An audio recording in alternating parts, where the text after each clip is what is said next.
O mago mais forte do mundo reencarna anos no futuro em busca de um poder ainda maior, mas acaba renascendo com o brasão mais fraco. Mesmo assim, esse era exatamente o brasão que ele queria. Mas por que ele queria o brasão mais fraco? Você só vai descobrir acompanhando. Não esquece de ver a parte 1 desse vídeo caso tenha caído aqui de paraquedas, link no comentário fixado. Continuando de onde a gente parou, onde o diretor revela estar tendo dificuldades em construir a barreira pela falta de pessoal com o brasão da Glória, que era preciso para refinarem o minério que seria usado na barreira. Contexto para quem não viu a parte 1, eles estão querendo construir uma barreira mágica para impedir os demônios de invadirem o reino. O Matias conversa com o diretor sugerindo que ele pegasse um pessoal emprestado lá da primeira academia, mas ele diz que isso seria improvável de dar certo, pois as duas academias nunca se deram bem. No entanto, ele tenta mesmo assim trazendo o diretor da primeira academia ali, que claro, se recusa a ajudar chamando a segunda academia de inferior, mas o diretor rebate dizendo que a segunda academia venceu no torneio interescolar, então eles não eram tão inferiores assim, mas esse velho chato da primeira academia diz que aquela vitória não contou, pois os demônios invadiram o torneio. E para resolver essa situação, o Matias sugere um novo torneio entre as duas escolas e quem perdesse obedeceria o vencedor. Ele gosta dessa ideia, mas impõe uma condição, que é a do Matias não poder participar, o chamando de monstro, e o Matias aceita os termos. No dia do torneio, a primeira academia vem com seus melhores alunos, enquanto a segunda academia vem só com 5 alunos. 5 contra vários. Claro que a academia do Matias vai perder, certo? Não.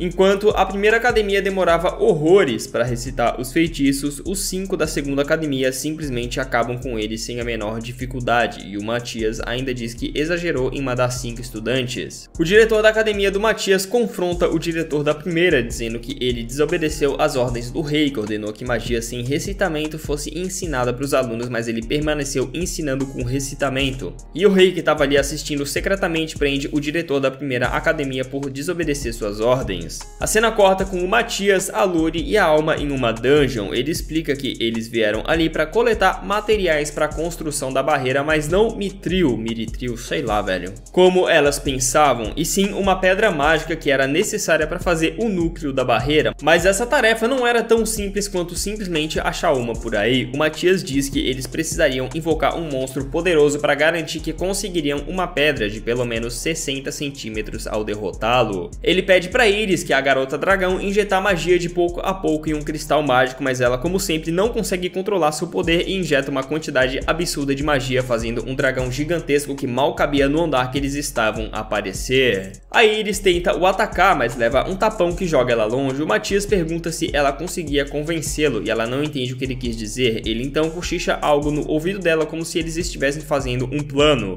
E em seguida ela xinga esse dragão de lagartixa com asas, deixando ele tão puto que tenta esmagá-la com um pisão. Isso porque chamar um dragão disso é a maior ofensa para eles. A batalha continua e o Matias revela que seu plano era irritar ao máximo o dragão para fazê-lo usar sua baforada especial e assim virar essa baforada contra ele com sua magia, o derrotando. É exatamente isso que ele faz, mas enquanto todos corriam do raio de explosão, a Iris acaba caindo em um buraco no chão e o Matias corre para ajudá-la e coloca uma barreira em volta dela para protegê-la. A explosão acontece torrando o dragão, mas ele revela estar bem. No caso, o Matias está bem. Após terem sucesso no que vieram fazer, o Matias acha uma boa ideia a Iris se tornar membro oficial do grupo, e a cena corta com os 4 treinando e buscando melhorar o trabalho em equipe deles, onde o Matias leva a Iris em um local completamente destruído e manda ela desviar das flechas da alma enquanto protegia uma concha para se acostumar melhor com seu corpo humano. A Luri, que estava se sentindo meio inútil, pergunta o que ela deveria fazer e o Matias a ensina a aumentar o nível dela para aplicar encantamentos e criar novos equipamentos. Ele a ensina a aplicar 8 encantamentos em uma única espada e ela poderia fazer isso criando uma espada que era dividida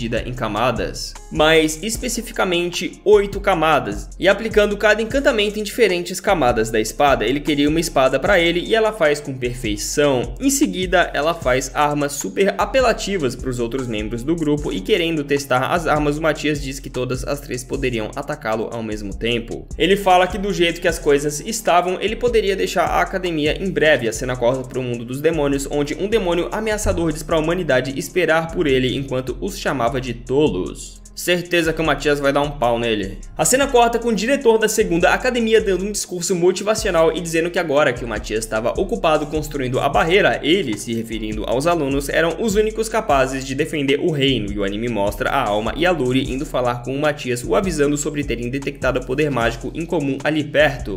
E o Matias fala que eram os demônios. Elas perguntam se poderia ser que o plano deles teria vazado, mas o Matias fala que não, pois se eles soubessem da barreira, iriam atacar de forma sorrateira, sem deixar vestígios. Ele, como estava ocupado, pede para as duas irem onde os demônios estavam e acabar com eles. Elas hesitam de começo, mas ele garante que as ensinou o suficiente para lutar. Chegando no local, elas veem um grande buraco negro ou algo do tipo no céu, e a Luri cria algumas flechas mágicas para a Alma, que deixa seu arco preparado para atirar, e assim que um demônio cruza o portal, ela atira e o elimina. O outro acaba resistindo à flechada, mas a Luri o finaliza facilmente com sua espada. Elas sentem um poder mágico grande vindo da capital e voltam aonde Matias estava. Ele fala que os demônios abriram mais um portal e dessa vez eles saíram bem em cima da segunda academia, e pede que as duas ganhassem tempo até ele terminar a barreira para poder ir ajudá-las. É isso que elas fazem, mas não estavam sozinhas. A Alma, junto com o diretor e os alunos da segunda academia, seguram um demônio poderoso enquanto a Luri trabalhava em um círculo mágico complicado de criar.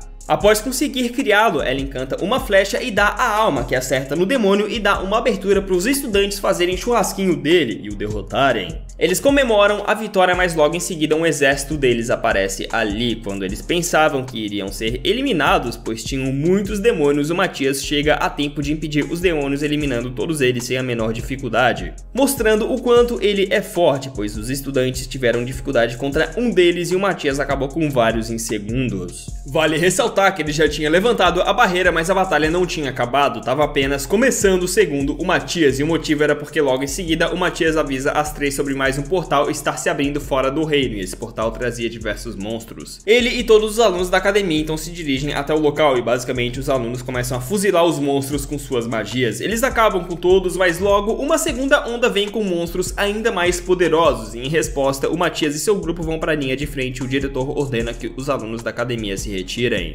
Não demora muito para um tornado estranho aparecer e começar a sugar todos os monstros para dentro dele. O Matias, vendo isso, explica que esse tornado é um monstro conhecido como o Devorador do Vazio, e ele suga monstros ao seu redor para crescer e se tornar mais forte.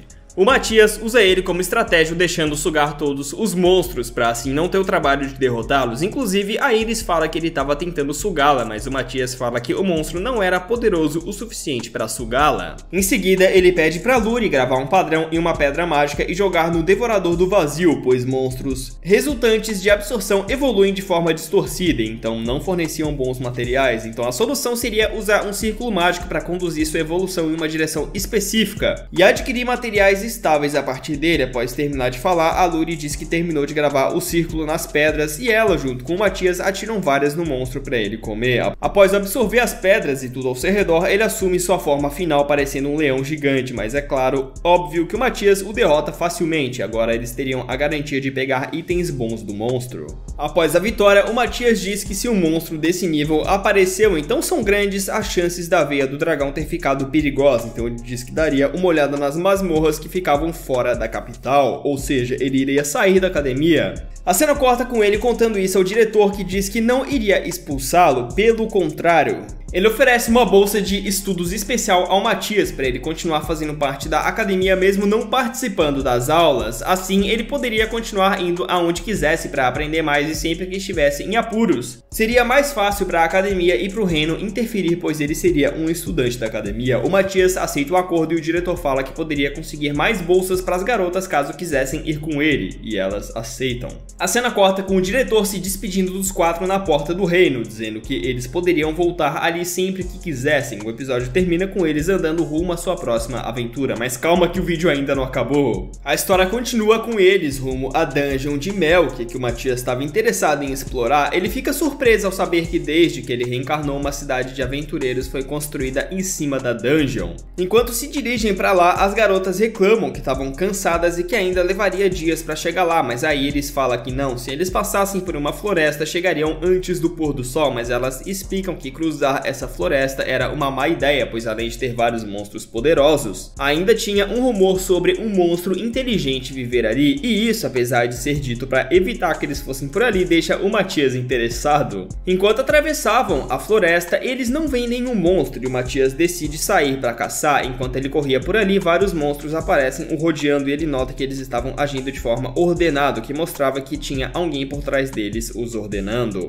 Em seguida, um macaco o ataca por cima e ele diz que com certeza esse era o tal monstro inteligente. Claro que ele o derrota facilmente e o leva até as garotas, que tomam um susto ao vê-lo e dizem que esse é um macaco sábio. Conhecido por sua inteligência, claro que ele não era comestível, então o Matias mostra que pegou também um javali para eles comerem. Após se deliciarem com a refeição, eles seguem viagem e chegam até a cidade de Melkia, mas notam que aquela cidade, que era de aventureiros, estava muito deserta e desolada. Eles se aproximam de uma lâmpada que estava acesa por magia, mas o Matias nota que uma pedra mágica não tinha sido usada ali e um comerciante os avisa para saírem dali, pois a lâmpada podia explodir a qualquer momento, e é isso que acontece. Eles perguntam como algo perigoso podia ser deixado ali e o comerciante fala que isso é culpa do Lorde local, que decidiu tirar as pedras mágicas das lâmpadas para economizar dinheiro. Ele fala também que a cidade estava vazia por causa de um monstro poderoso que apareceu no 10º andar na dungeon e todos os aventureiros foram mandados para lá pelo Lorde do local. Em seguida, eles decidem entrar na guilda de aventureiros, pois somente assim poderiam descer até a dungeon. Chegando lá, a moça da recepção fala que somente o Lorde do local poderia dar a permissão para eles descerem lá, e logo em seguida uma garota da guilda aparece ali desesperada pedindo por curandeiros, pois os aventureiros que estavam na dungeon chegaram feridos gravemente. O Matias se oferece para ir lá e chegando no local ele vê todo mundo ferrado e começa a curá-los. Ele organiza os feridos em uma ordem de urgência e pede ajuda das garotas. Alguns curandeiros chegam ali e duvidam dele por ele supostamente ser uma criança, mas ao vê-lo curar um ferimento grave, veem que ele não estava de brincadeira. Ele pergunta por que tinha tão poucos curandeiros em uma cidade de aventureiros e o curandeiro-chefe diz que o Lorde da cidade despediu vários para cortar gastos. Após o Matias curar todos, o curandeiro-chefe o agradece e o Matias o faz uma pergunta sobre o antigo Lorde do local. Em pensamento, ele diz que ouviu que o antigo Lorde cuidava bem da cidade. O curandeiro revela que ele morreu.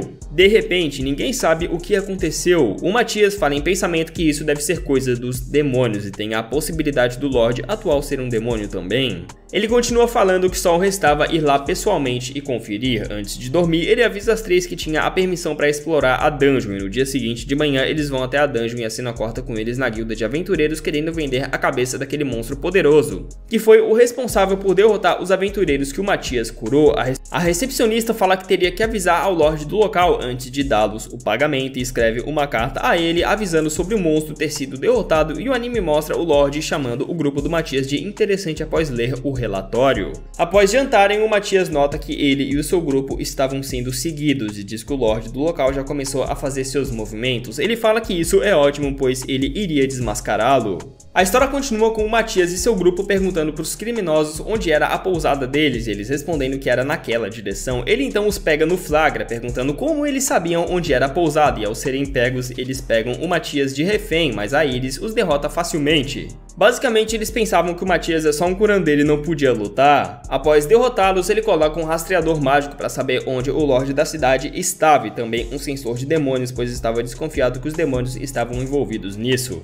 A cena corta com o Matias recebendo uma carta do rei dizendo para ele se encontrar com o seu mensageiro na dungeon da cidade. Para você não ficar confuso, é o seguinte: o Matias enviou uma carta ao rei avisando sobre o Lorde da cidade e o que ele estava fazendo, e o rei em resposta mandou um mensageiro passar sua mensagem ao Matias. O Matias fala que o rei ficou sabendo de tudo e entrega um mandado para o Matias onde ele poderia levar o Lorde da cidade em custódia sob a permissão do rei. Agora, tendo a permissão, a vida dele ficou muito mais fácil, ele poderia partir pro ataque. Chegando na mansão do rei, que ele descobriu por causa do rastreador mágico que colocou nos capangas, ele nota que todos os guardas e aventureiros estavam dentro da mansão esperando por eles, ou seja, o plano deles tinha vazado. No entanto, o Matias aparece ali junto com seu grupo e derrota todos todos os aventureiros restantes facilmente, surpreendendo o Lorde, que pensava que ele era apenas um curandeiro. Ele avisa o Lorde sobre sua prisão e usa uma magia para desacordá-lo. No entanto, ele não vai embora ainda. Ele encontra uma carta avisando o Lorde sobre o rei ter dado a permissão de prendê-lo. Ok, agora ele sabia que alguém descobriu o plano deles, mas queria saber como, então ele nota traços de magia na carta e diz que um demônio ficou na escuta enquanto eles faziam o plano uns dias antes. As garotas perguntam por que os demônios estavam interessados na cidade. Ele fala que é por causa da masmorra, mas especificamente eles estavam atrás da veia do dragão na masmorra. Ele fala que essa é muito mais poderosa que a veia do dragão da capital,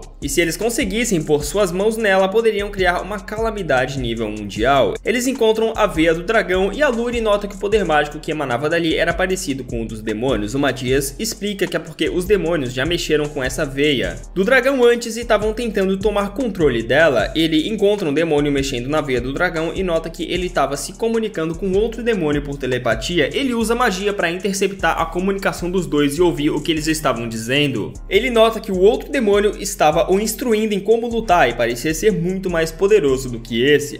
Após lutar um pouco, esse demônio pergunta se o Matias podia ser realmente a reencarnação do Gaius, mas o demônio mais forte diz que é impossível, pois se fosse o Gaius, ele já estaria morto. Mal sabia eles que o Matias realmente era o Gaius reencarnado e só não tinha derrotado o demônio ainda porque estava querendo ver se descobria algo a mais ouvindo a comunicação dos dois. Enquanto isso, ele se comunica com a Luri por telepatia e pede para ela restaurar a veia do dragão e tirar as armadilhas que o demônio tinha feito para ele ali. Ela consegue restaurar a veia e, por consequência, impedir uma horda de monstros que estavam se aproximando da cidade. O Matias derrota esse demônio e descobre que o outro demônio mais forte estava ouvindo sua comunicação com a Luri esse tempo todo. Os dois conversam por telepatia e o Matias promete derrotá-lo, mas o demônio duvida que ele o encontraria. E essa foi a parte 2 do resumo de Shikakumon no Saikyo Kenja, cara, um anime que deu muito certo na parte 1, espero que dê certo agora na parte 2, e se o feedback for bom, eu trago a parte 3 onde eu termino a história, ainda falta um pedacinho pra acabar. Então já sabe, né, cara, se tu quer a parte 3, mano, comenta muito e deixa teu like, compartilha, porque só assim eu vou saber que vale a pena continuar, beleza? Tamo junto, valeu, falou!